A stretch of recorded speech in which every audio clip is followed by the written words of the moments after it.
சந்திர bro, ஃபாரெக்ஸில் standard spread and raw spread இது ரெண்டுத்துக்கும் என்ன வித்தியாசம்? எதை நம்ம எடுக்கலாம்?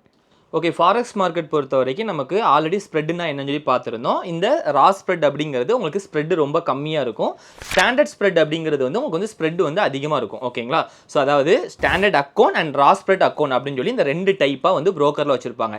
இதையுமே புரோக்கர் நேம் வேறு வேறு மாதிரி வச்சிருப்பாங்க.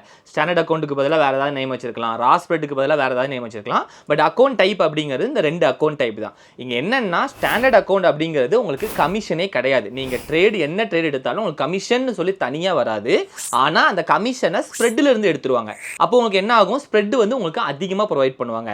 எக்ஸாம்பிளுக்கு யூரோ யூஎஸ்டிக்குனா 10 இருக்கும், ஜிபிபி யூஎஸ்டிக்குனா ஒரு 12 வரைக்கும் இருக்கலாம். ஸோ இந்த மாதிரி இருக்கும். இதே ரா ஸ்ப்ரெட் அப்படிங்கிறது ஸ்ப்ரெட் ரொம்ப கம்மியா இருக்கும். எவ்வளோன்னா யூரோ யூஎஸ்டிக்கு பார்த்தீங்கன்னா 0, 1 இந்த மாதிரி இருக்கும். ஜிபிபி யூஎஸ்டிக்கு பார்த்தீங்கன்னா 4, 5 இந்த மாதிரி இருக்கும். ஆனா உங்களுக்கு தனியா $7 நமக்கு ஒரு லாட்டுக்கு கமிஷன் வாங்குவாங்க. ஓகேங்களா? ஒரு லாட்டுக்கு நீங்க 0.01 போட்டீங்கன்னா அது சென்ட் கணக்கில் தான் இருக்கும். ஒரு ஸ்டாண்டர்ட் லாட்டா போட்டிங்க அப்படின்னா $7 வரை கமிஷன் வாங்க. இதுவும் புரோக்கருக்கு புரோக்கர் உங்களுக்கு சேஞ்ச் ஆகும். ஓகேங்களா?